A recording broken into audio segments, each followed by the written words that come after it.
হরে কৃষ্ণ, রাধারানী কিচেনে আপনাদের স্বাগত। আজ চলে এসেছি আবার একটা নতুন রেসিপি নিয়ে। আজ বানাবো আলুর চপ। সন্ধ্যাবেলা মুড়ির সাথে আলুর চপ খেতে কিন্তু খুবই ভালো লাগে। ঠিক দোকানের মতো আলুর চপ কীভাবে বানাতে হয় সেটা আজ আমি করে দেখাবো। তবে চলুন বন্ধুরা, শুরু করা যাক আজকের রেসিপি। প্রথমে আমি আলু খোসা সমেত সিদ্ধ করে নিয়েছি। সিদ্ধ করার পরপরই আলু মাখবেন না, তাহলে কিন্তু এটা একটু লাল লাল হয়ে যাবে। সিদ্ধ করার পর আলু কয়েক ঘন্টা রেখে দেবেন, তাহলে আলুর গা থেকে জলটা শুকিয়ে যাবে। তারপর মাখলে এটা খুব ভালো হবে। কড়া বসিয়ে দিয়েছি। শুকনো কড়াই আমি কয়েকটা শুকনো লঙ্কা ভেজে নিচ্ছি। লঙ্কা ভাজা হয়ে গেছে, এবার এগুলো আমি তুলে নিচ্ছি। এবার আমি বেসনটা রেডি করে নেব। এখানে আমি পরিমাণ মতো বেসন নিয়ে নিয়েছি। এর মধ্যে দিয়ে দিলাম হলুদ গুঁড়ো, আর দিয়ে দিলাম 1 চা চামচ জিরের গুঁড়ো, দিয়ে দিলাম অল্প পরিমাণে হিং, দিয়ে দিলাম লবণ। এখানে আমি একটু অল্প পরিমাণে লবণটা ব্যবহার করছি, কারণ আলুতেও আমি লবণ ব্যবহার করব। আপনারাও সেইভাবে পরিমাণ বুঝে লবণটা ব্যবহার করবেন। আর কোনো মশলা আমি ব্যবহার করব না। এবার অল্প পরিমাণে জল দিয়ে আমি বেসনটা মাখিয়ে নিচ্ছি। একসাথে সব জল দেবেন না, অল্প করে করে জল দেবেন আর বেসনটা মাখবেন। আর এখানে আমি যে জিরের গুঁড়োটা ব্যবহার করেছি সেটা কাঁচা জিরের গুঁড়ো।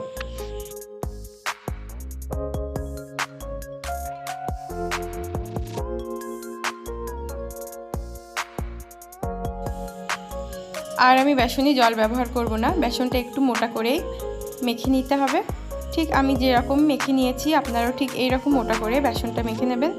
আর বেসনটা মেখে নেওয়ার পর খুব ভালো করে বেসনটা ফ্যাটিয়ে নেবেন। বেসনটা যত ভালো ফ্যাটানো হবে চপগুলো কিন্তু তত ভালো করে ফুলবে। আমি একটু দেখিয়ে দিচ্ছি বেসনের ঘনত্বটা ঠিক কেমন হয়েছে। এই রকম মোটা করে বেসনটা মেখে নেবেন। এবার আমি খুব ভালো করে বেসনটা ফ্যাটিয়ে নিচ্ছি। আপনারা কিন্তু অবশ্যই খুব ভালো করে বেসনটা ফ্যাটিয়ে নেবেন। আমি এখানে কোনো রকম খাবার সোডা ব্যবহার করছি না। বেসনটা আমার পুরোপুরি রেডি হয়ে গেছে। এবার আমি আলুটা মেখে নেব।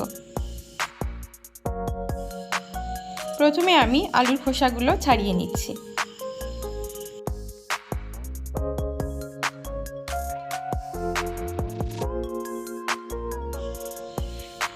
এবার আলু হাত দিয়ে মেখে নিচ্ছি।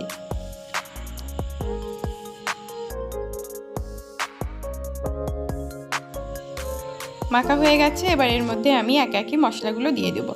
দিয়ে দিলাম 1 চা চামচ ভাজা গরম মশলার গুঁড়ো, দিয়ে দিলাম 1/2 চা চামচ ভাজা জিরের গুঁড়ো, ভেজে রাখা শুকনো লঙ্কা থেকে 2টো শুকনো লঙ্কা দিয়ে দিলাম। এবার দিয়ে দিলাম আমি পরিমাণ মতো লবণ। আর সব কিছু আমি একসাথে মেখে নিচ্ছি।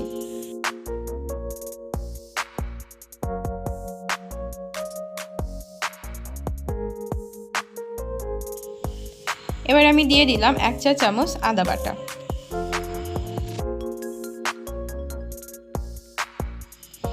আদার সাথে আলুটা খুব ভালোভাবে আমি মেখে নিচ্ছি। আলু ভালো করে মাখা হয়ে গেছে। এবার আমি আলু থেকে চপগুলো তৈরি করে নেব।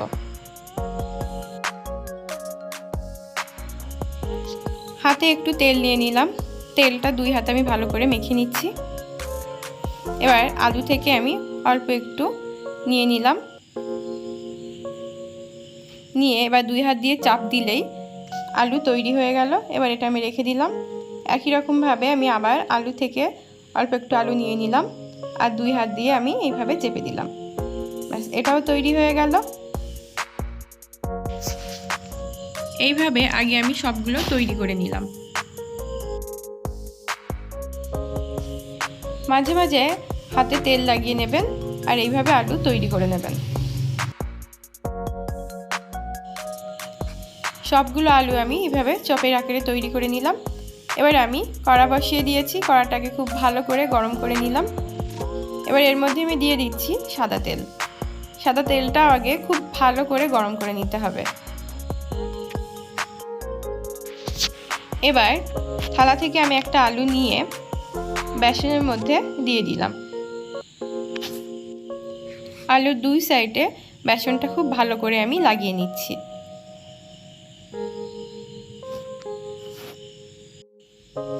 লাগিয়ে নেওয়ার পর তেলে দিয়ে দিলাম।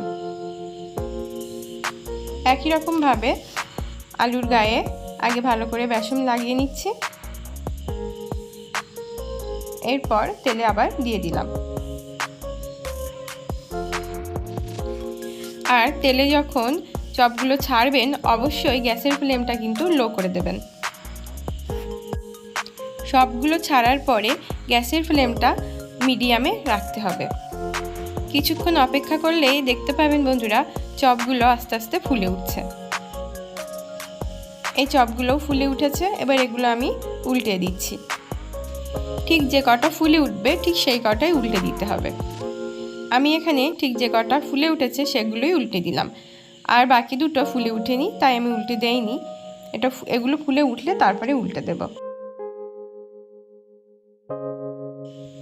দেখুন বন্ধুরা যে দুটো বাকি ছিল সে দুটোও কি সুন্দরভাবে ফুলে উঠেছে। এগুলো এবার উল্টে দিচ্ছি।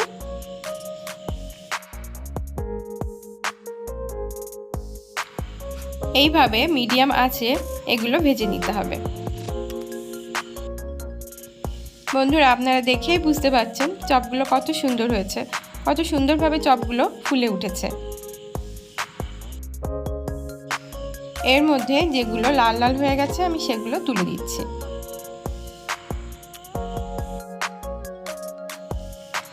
একটা চপই লাল লাল হয়ে গিয়েছিল সেটা তুলে দিলাম, বাকিগুলো এখনো লাল লাল হয়নি, এগুলো একটু লাল হয়ে আসলে তুলে দেব।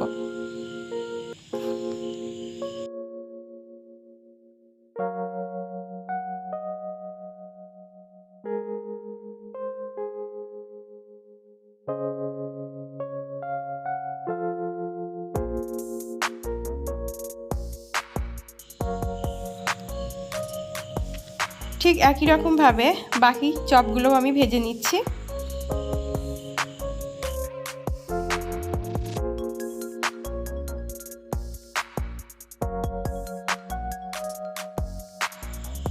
একই রকমভাবে চপগুলো তেলে দেওয়ার সময় গ্যাসের ফ্লেমটা আমি একদম লোতে রেখে দিয়েছি।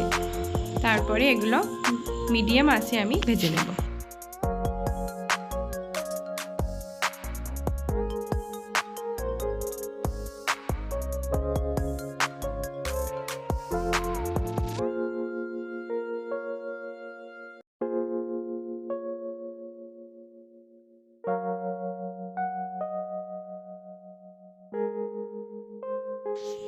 দেখুন বন্ধুরা চপগুলো কি সুন্দর করে ফুলে উঠেছে, আর এর মধ্যে একটা চপ এতই ফুলে উঠেছে যে নিজে নিজেই ফেটে গেছে। তার থেকে এই আলু বেরিয়ে তেলে চারিদিকে ছড়িয়ে পড়েছে।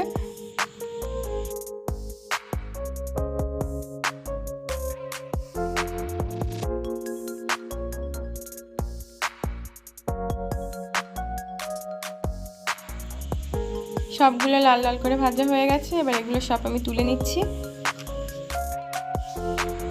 তৈরি হয়ে গেল একদম দোকানের মতো আলুর চপ। গরম গরম মুড়ির সাথে সন্ধ্যাবেলা পরিবেশন করলে কিন্তু সন্ধ্যাটা পুরো জমে যাবে। আর এইভাবে আপনারা বাড়িতে আলুর চপ বানিয়ে আমাকে কমেন্টে জানাবেন আপনাদের কেমন হয়েছে। হরে কৃষ্ণ।